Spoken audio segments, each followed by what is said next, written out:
Liberando su potencial. Hablando de potencial humano, ¿alguna vez se han preguntado a qué se debe la gran disparidad de resultados y desempeño entre una persona y otra?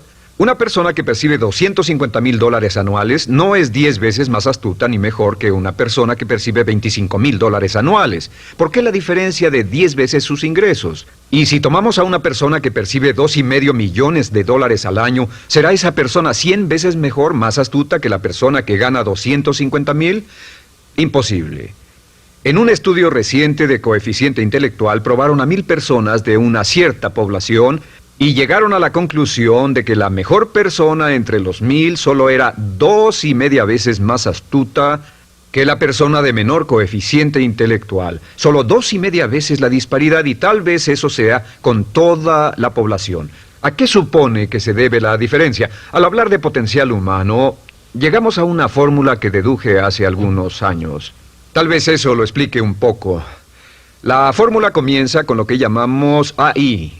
O sea, atributos innatos, las cualidades, la inteligencia, la habilidad, el temperamento, cosas con las que se nace que no pueden cambiarse mucho. Además de los atributos adquiridos.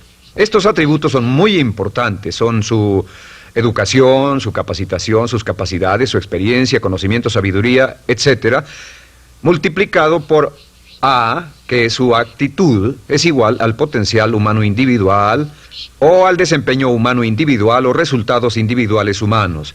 Ahora, de estos tres, los atributos innatos se traen desde el nacimiento. Los adquiridos pueden cambiarse, pero se necesita cierto tiempo para ello, aunque a veces cambiamos muy rápidamente. Cierta información valiosa puede cambiar dramáticamente su eficacia, pero las actitudes pueden aumentarse o disminuirse dramáticamente en segundos. Cada vez que mejoramos nuestra actitud, multiplicamos todas nuestras capacidades. Una actitud ha sido llamada acertadamente el lenguaje más importante del ser humano, la palabra más importante del idioma en el humano. Todo lo que hacemos en la vida, según un estudio en Harvard entre estudiantes ejecutivos, será en un 85% de actitudes. Un 85% de su éxito estará determinado por su actitud. Eso significa que está determinado por cuán positivo o cuánta actitud mental positiva se tenga. Las personas con actitudes mentales positivas tienden a avanzar más rápidamente, se mueven hacia la cima en organizaciones valiosas, ganan más dinero, sacan más satisfacción de la vida. Una actitud mental positiva no significa que baile por las calles y arroje flores. Solo significa que tome una actitud constructiva en general o se aproxime hacia su trabajo, su vida, sus problemas, relaciones, etc. Según el informe Cox de las empresas americanas, según la revista Success, un 85% o más de todo lo que se logra se debe a la actitud. Y la pregunta es, ¿de dónde vienen las actitudes? Las actitudes vienen de las expectativas. Muy simple, ya hablamos de eso. Y una forma muy poderosa de mejorar su actitud instantáneamente es decir, aunque no lo crea, pienso que algo maravilloso va a ocurrirme hoy. Como dijimos antes, nuestras expectativas sobre los desenlaces determinan nuestra actitud. Si espera que las cosas salgan bien, tendrá una actitud positiva. Si espera que salgan mal, tendrá una actitud negativa. Y lo maravilloso es que podemos fabricar nuestras expectativas. Podemos esperar lo que deseamos. Podemos esperar cosas buenas, cosas malas, y no nos decepcionaremos. ¿De dónde surgen nuestras expectativas? Nuestras expectativas surgen de nuestras creencias y de nuestros valores. Son el centro de los factores motivacionales de nuestra personalidad, nuestras creencias, y esto nos conduce a un entendimiento del potencial humano. Significa básicamente que nuestra actitud es una expresión externa de lo que está ocurriendo internamente, y esto es consistente con las leyes mentales. Con respecto a las creencias, cada uno de nosotros tiene muchas creencias en el fondo que los psicólogos llaman los conceptos propios. El concepto propio, o su descubrimiento, es considerado por muchos como el logro único y más importante para comprender el desempeño humano en el siglo XX. Yo estoy de acuerdo. El concepto propio es como, si queremos usar una analogía militar, el centro de mando. O si queremos usar una analogía técnica, es el programa central de su computadora básica. Es un grupo de creencias, valores, actitudes, sentimientos, ideas, etcétera, almacenadas en el fondo de nosotros y son el resultado de casi todas las experiencias que hemos tenido en la vida. Y algunos investigadores dicen que el concepto propio comienza a formarse aún antes del nacimiento, pero el concepto propio, una vez colocado, Precede, predice y determina sus niveles de eficacia y desempeño en todas las áreas de nuestra vida. El concepto propio se convierte en el centro de mando o el programa maestro. El concepto propio de este grupo de creencias determina lo que dirá, lo que hará, cómo actuará, cómo se siente y reacciona, etc. ¿Qué significa esto? Significa que todas las mejoras en su vida externa, todos los cambios en su realidad comienzan con un cambio en su concepto propio. Les voy a explicar lo que significa. Esta es una gráfica muy simple. Hablamos de potencial humano y decimos que la persona promedio usa un 10% o menos de su potencial. Según investigaciones, tal vez es mucho menos. El Instituto Stanford Brain en Santa Clara, California, estima que tal vez se aproxime a un 2%. Seremos generosos y diremos que la persona promedio usa un 10%. Significa que en los mejores casos, la mayoría, como usted o yo, no usamos un 90% de nuestro potencial. Uno de los mejores filósofos, Oliver Wendell Holmes, dice que la tragedia de la persona promedio es que llegan a la tumba con su música aún por dentro. Aún están funcionando con mucho menos de su potencial total. Y esto es el potencial humano. Sabemos que existe una relación directa entre el potencial humano y el concepto propio. Pero como nuestros conceptos propios o nuestras estimaciones de nosotros mismos generalmente son mucho menores de lo que debieran ser, nuestro nivel de desempeño y eficacia también es menor. Sabemos que nuestro concepto propio es altamente subjetivo. ¿Qué significa esto? Significa que el concepto propio, lo que pensamos que es cierto sobre nosotros mismos, no está basado en la realidad, está basado en información que hemos tomado y aceptado como cierto, hasta el grado en que creemos lo que sea de nosotros mismos y se vuelve cierto para nosotros porque actuamos de una forma consistente con ello. Algunas personas que leen sus horóscopos y creen en horóscopos predicen su futuro. Hay algunas personas que toman la crítica y las opiniones de otros a quienes ni siquiera respetan y hacen suyas esas ideas, dando un resultado muy negativo. Lo que piense, lo que acepte como cierto, se vuelve cierto para usted. También sabemos que como adultos tenemos una variedad de conceptos propios. Tenemos un concepto propio de cómo vestirnos, cuánto pesamos, lo que comemos, lo bien que podemos hablar en público, qué tipo de padres somos, qué tipo de hijos somos con nuestros padres, qué tipo de esposo o esposa somos, qué tipo de amante, de conductor. Lo interesante de manejar es que todos los hombres tienen un concepto muy positivo con respecto a esto. Las mujeres no entienden esto, pero los hombres nacen con un genio inherente para manejar. Todos los hombres son choferes excelentes. Si no lo creen, todo lo que tienen que hacer las mujeres que están viendo esto es pensar en la última vez que trataron de corregir la forma de conducir de un hombre y recordarán que no obtuvieron buenas respuestas. ¿Cómo respondemos ante alguien que desafía nuestro concepto propio, sugiriendo que no somos las personas que pensamos ser? Estamos a la defensiva, nos enfadamos, nos irritamos, es difícil que nos traten. Tenemos un concepto propio de lo creativos que somos, lo inteligentes, lo rápido que leemos, lo bueno que somos en los deportes, y si practicamos una gran variedad de ellos, tenemos un concepto propio para cada uno de ellos. Tenemos un concepto propio de lo bien que cocinamos, de lo bien que educamos a nuestros hijos, de lo bien que limpiamos nuestra casa, los autos que manejamos, etc. Y también de lo que valemos por lo que ganamos. Es muy interesante saber que nunca ganamos más del 10% de nuestro concepto propio en ingresos. Nuestro concepto propio determina nuestro nivel de ingresos. Este nivel de concepto propio se llama zona de confort. Y aunque querramos más dinero, veremos que la tendencia humana natural de todas las actitudes es luchar por lograr entrar a la zona de confort y luego quedarnos ahí. Si ganamos un 10% por encima de nuestro concepto propio de ingresos, tendremos una necesidad imperante de deshacernos de ese dinero. Lo donaremos, lo gastaremos en forma extravagante y hasta lo perderemos si recibimos demasiado. Las personas que ganan la lotería siempre están quebradas a los 2 o 3 años. Queman el dinero porque ese dinero está más allá de su concepto propio. Si gana 10% o menos de su nivel de concepto propio, se descubrirá luchando, trabajará más duro, más tiempo, pensará en forma más creativa, buscará diferentes formas para aumentar sus ingresos o sus segundos ingresos. La única forma de mejorar cualquier parte de su vida, incluyendo sus ingresos, es aumentando el nivel del concepto propio de sus ingresos, comenzando a pensar en usted como si estuviera ganando más dinero. Si quiere bajar de peso, la única forma en que podrá lograrlo es pensando en que está delgado. Piense en usted mismo como una persona más delgada. Si quiere volverse una persona más popular, más amorosa, más feliz o más sana, comience a pensar una y otra vez en esas cosas hasta que se vuelvan parte de su nuevo concepto propio. Hablaremos de eso más adelante. Es una parte esencial de la programación de su mente hacia el éxito. Su concepto propio global está determinado por el promedio de sus conceptos propios en las áreas que considere importantes. Ahora, su concepto propio está formado de 3 partes críticas. La primera parte del concepto propio es el ideal propio. El ideal propio es la persona que más desearía ser, es su idea de lo que constituye un ganador, es su visión ideal de lo mejor que puede ser usted. Nada más, una de las cosas que sabemos de las personas con éxito es que las personas con éxito tienen ideales propios muy claros, ideales claros de quién quieren ser en el futuro. Las que no tienen éxito tienen ideales muy vagos. El número 2 es la autoimagen. La autoimagen es como un retrato de cómo se ve a sí mismo y lo que piensa de sí mismo. La autoimagen es el espejo interno, es como se percibe a sí mismo ahora en su desempeño actual, en forma cotidiana. La tercera parte es su autoestima. Su autoestima es cómo se siente consigo mismo. Cómo se siente consigo mismo es la fuerza motriz, el motor, la fuerza poderosa dentro de su subconsciente. Es la fuerza de energía dentro de su concepto propio y determina casi todo lo que le pasa. La mejor definición de autoestima es cuánto se agrada a sí mismo.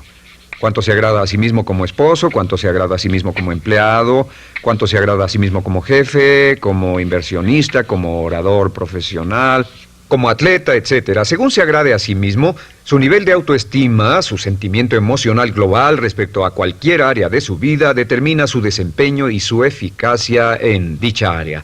Lo sorprendente es que se convierte en lo que piensa, su concepto propio es maleable, su autoestima puede formarse repitiendo una y otra vez, me agrada mi persona, me agrada mi persona, me agrada mi persona. Me agrada mi persona, me agrada mi persona, me agrada mi persona. Entre más se repita, me agrada mi persona, me agrada mi persona, entre más lo repita una y otra vez, más crecerá su autoestima y entre más crezca su autoestima, más crecerá su concepto propio global. Cuando crezca su concepto propio global, su desempeño será mejor en todo lo demás que emprenda. Cada vez que diga, me agrada mi persona, me agrada mi persona, me agrada mi persona, me agrada mi persona, me agrada, será como bombearse psicológicamente. Todo lo que pase que haga que su autoestima suba, hará que se comporte mejor. Todo lo que haga que su autoestima baje hará que se comporte peor, que cometa errores, que sea infeliz, etc. Un punto crítico de agradarse a sí mismo, sobre autoestima y agradarse a sí mismo, es que, número 1, nunca puede querer a nadie más de lo que se quiere a sí mismo. Que su nivel de autoestima es determinante de la calidad de relaciones que tenga con los demás. Y número 2, es que nunca puede esperar que nadie más lo quiera o respete más de lo que se respeta a sí mismo. Cuanto se agrade o se respete a sí mismo, determina sus actitudes hacia usted. Todas las escuelas de psicología actualmente están de acuerdo en el hecho de que depende de lo que usted realmente se quiera y se respete a sí mismo como un ser humano valioso e importante, tiene efecto sobre todo lo que le pase. Cuánto se agrade a sí mismo, y lo que puede hacer es mejorar su autoestima diciendo me agrada mi persona, me agrada mi persona, me agrada mi persona, me agrada mi persona. Y esto nos lleva a la pregunta, ¿de dónde viene el concepto de autoestima? Y descubrimos que el concepto propio es maleable, puesto que no nace con este concepto propio, no nace con ninguna idea sobre sí mismo, no nace con autoimagen ni autoestima. Nace, en cierto modo, como potencial propio. Es la mejor forma de plantearlo. La persona promedio llega al mundo como potencial puro. Y no tiene el concepto propio de que todo lo que es ahora, todo sentimiento que tiene, toda actitud o valor, tuvo que aprenderlo en el transcurso de su vida. También sabemos que el niño llega al mundo con una necesidad imperante de amor y contacto. Y como una gran cantidad de investigaciones lo indican, necesitamos mucho amor y contacto durante toda nuestra vida, pero en especial durante nuestros años de formación, porque de niños aprendemos quiénes somos, cuánto valemos, si somos importantes, inteligentes, amorosos, chistosos. Todo esto lo aprendemos por la forma en que nuestros padres nos tratan. Si nuestros padres, nuestros parientes, tíos o tías, en especial nuestros padres, nos tratan como si fuéramos realmente importantes, crecemos pensando que somos realmente importantes, pero si nuestros padres no lo hacen, pasa algo más. Sabemos que los primeros años de vida son los más importantes para el desarrollo del concepto propio, que un niño comienza a partir de cero. El niño nace sin saber quién es él o ella. Son sumamente valiosos el primero, segundo, tercero, cuarto y quinto años de vida. Algunos psicólogos pensaban que eran los 5 primeros años, pero ahora dicen que son los 3 primeros años. En sus 3 primeros años de vida el niño aprende quién es y dicen que si se les da suficiente cantidad y buena calidad de amor en los 3 a 5 primeros años, los prepara usted de por vida. Los coloca en una base sólida de autoestima y confianza en sí mismos, valor e importancia realmente. Existe una relación directa entre la calidad y la cantidad de amor y el desarrollo de una personalidad sana. Entre más amor, amor incondicional, reciba un niño en sus años formativos, más fuerte será la base de su personalidad. El reverso de la educación es que casi todos los problemas de psicosis, neurosis, perturbaciones de la personalidad y problemas de comportamiento surgen de los problemas que se tengan con el concepto propio. Ahora observemos a los adultos. Aquí está nuestra personalidad adulta. Si nos observamos, podemos llegar a reparar nuestras bases, por así decirlo, repitiéndonos una y otra vez: me agrada mi persona, me agrada mi persona, me agrada mi persona, y llevamos ese concreto reparador hacia la base de nuestra personalidad. Los niños necesitan el amor como las rosas necesitan la lluvia. Los niños que carecen de amor a menudo mueren por escasez de amor. Es una enfermedad llamada marisma. Ahora, ¿qué más sabemos sobre los niños? Sabemos que los niños llegan al mundo con dos atributos notables. El primero es que no sienten temor. Los niños nacen sin temores. No temen a nada excepto a caerse y a los ruidos fuertes. Y esto se expresa en sus actitudes: yo puedo. Los niños llegan al mundo pensando que pueden hacer cualquier cosa, y quien haya criado a un niño hasta la edad de 3, 4 o 5 años sabe que debe pasar esos primeros años evitando que se maten, porque son como pilotos japoneses, porque no le tienen miedo a nada. Su segundo atributo es que llegan al mundo totalmente espontáneos. Dicen lo que quieren, hacen lo que quieren, son totalmente desinhibidos.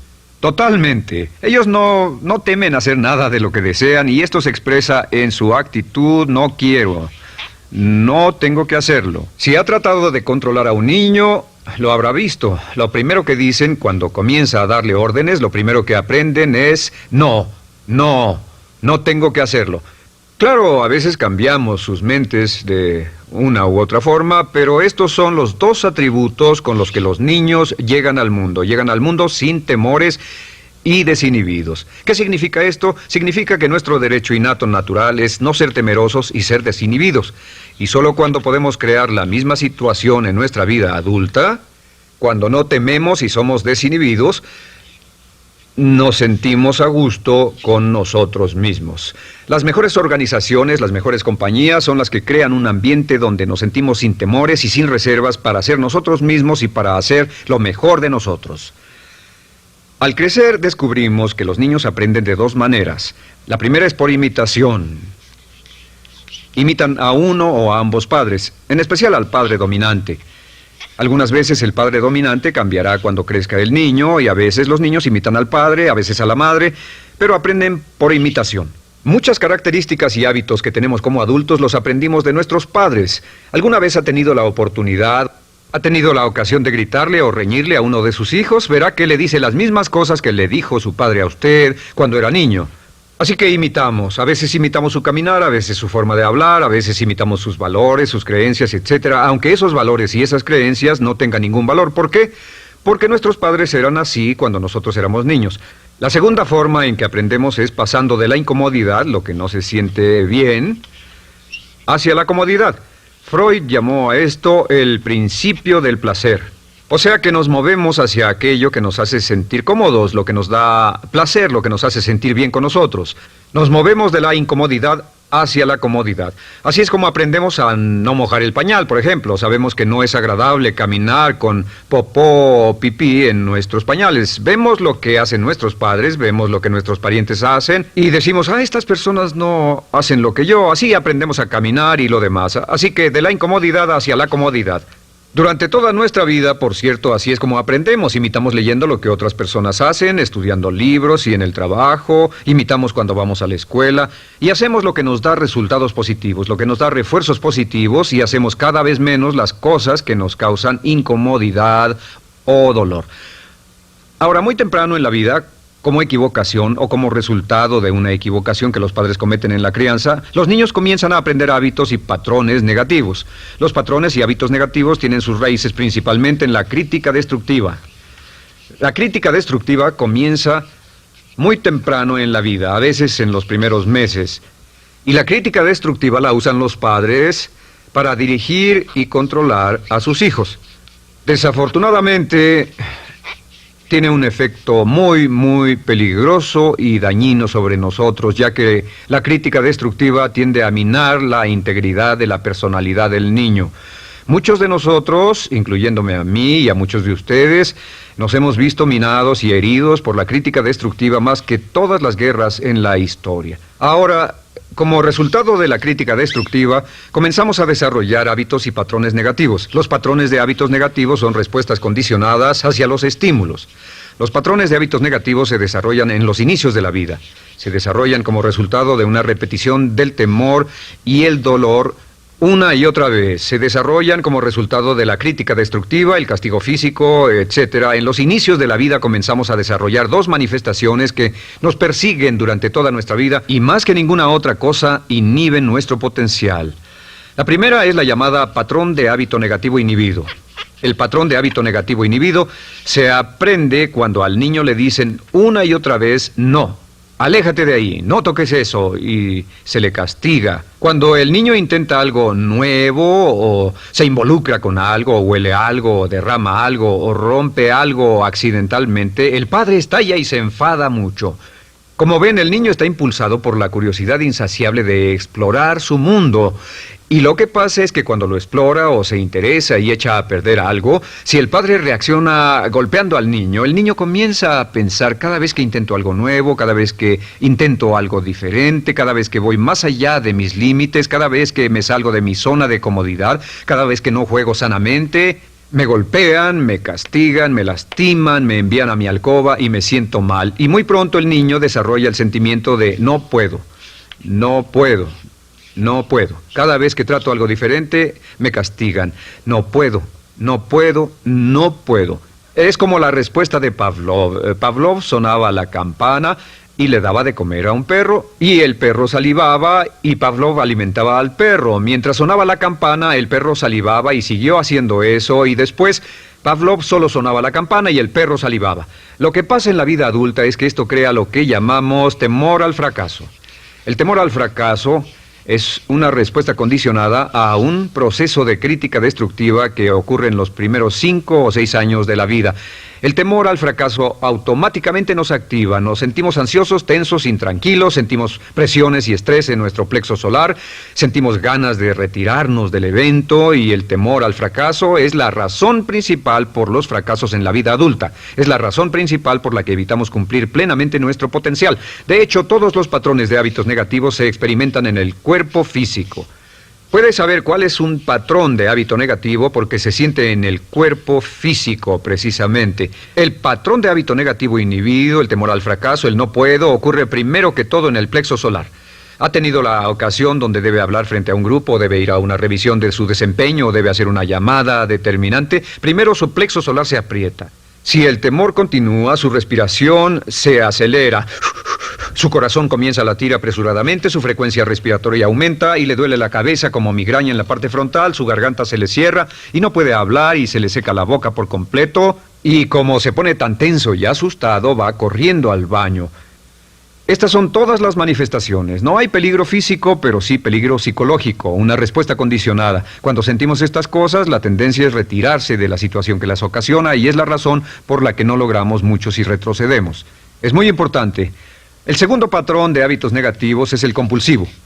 El patrón de hábito negativo compulsivo se aprende cuando a los niños se les dice una y otra vez: más vale que lo hagas. Si no lo haces, tendrás problemas o me las pagarás.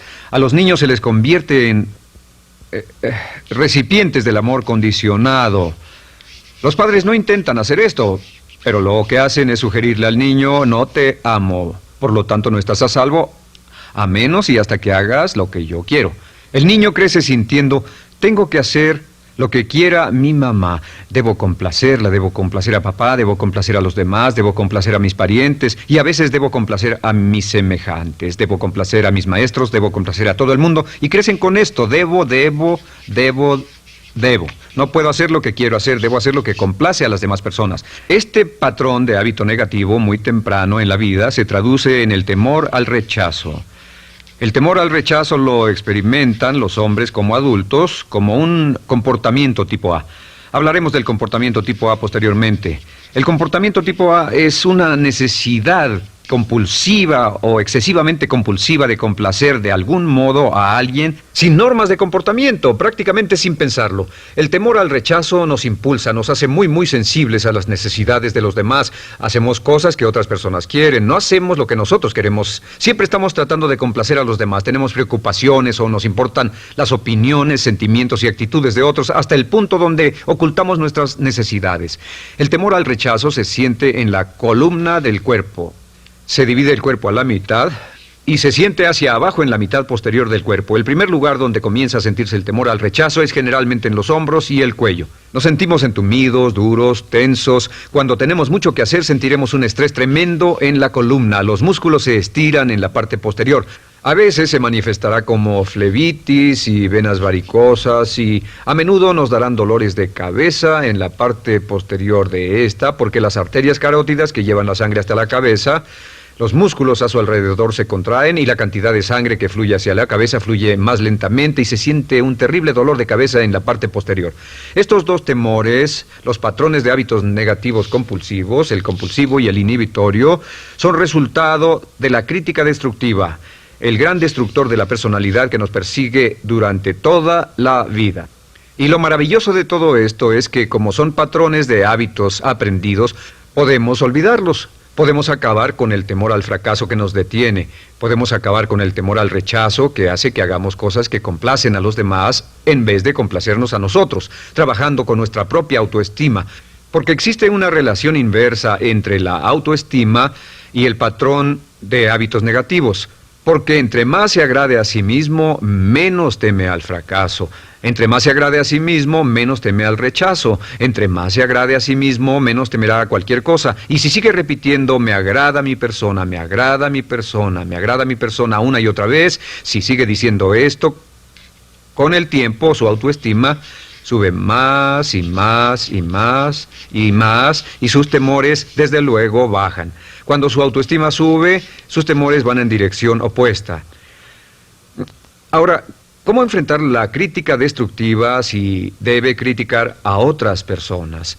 Pues eso es muy simple. Muchos padres nos han preguntado eso. ¿Cómo se controla a los niños? Una de las claves para controlar a los niños es dirigirlos para que hagan algo constructivo en lugar de hacer algo destructivo.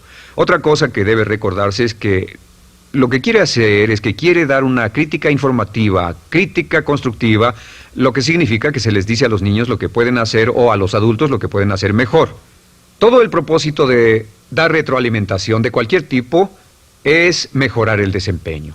Si es padre o si es jefe o si es una persona en una relación, si una persona está haciendo algo malo o inadecuado, todo el propósito de darles cualquier tipo de retroalimentación es para que puedan hacerlo mejor.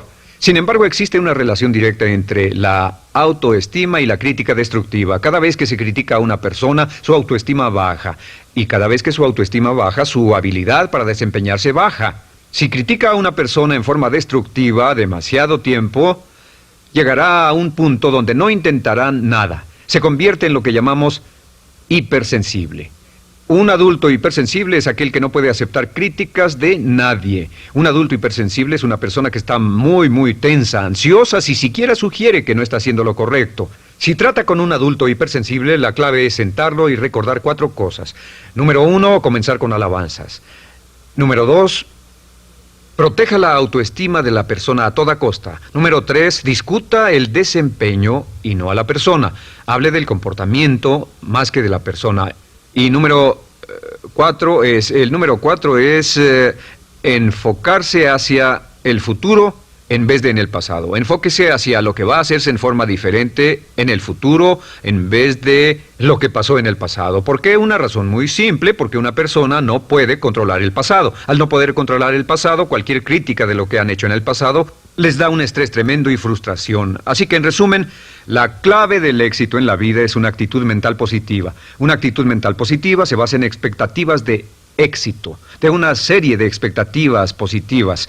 Esa serie de expectativas positivas se basa en sus creencias y en su concepto de sí mismo. El centro de su concepto propio que determina su eficacia en la vida es su autoestima, y su autoestima se mide por cuanto se valore a sí mismo. Las dos cosas que nos frenan más que nada son el temor al fracaso y el temor al rechazo.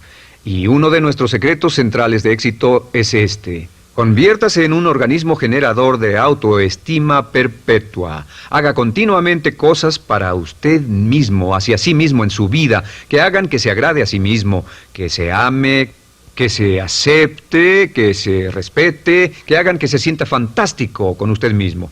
Si es un jefe o un padre, no olvide que la clave para el máximo desempeño en su hogar y en su trabajo es hacer que las personas se sientan maravillosamente consigo mismas. Entre mejor se sienta consigo mismo y más se agrade, más probable será que logre que las personas a su alrededor lo quieran, lo acepten, lo respeten, se respeten.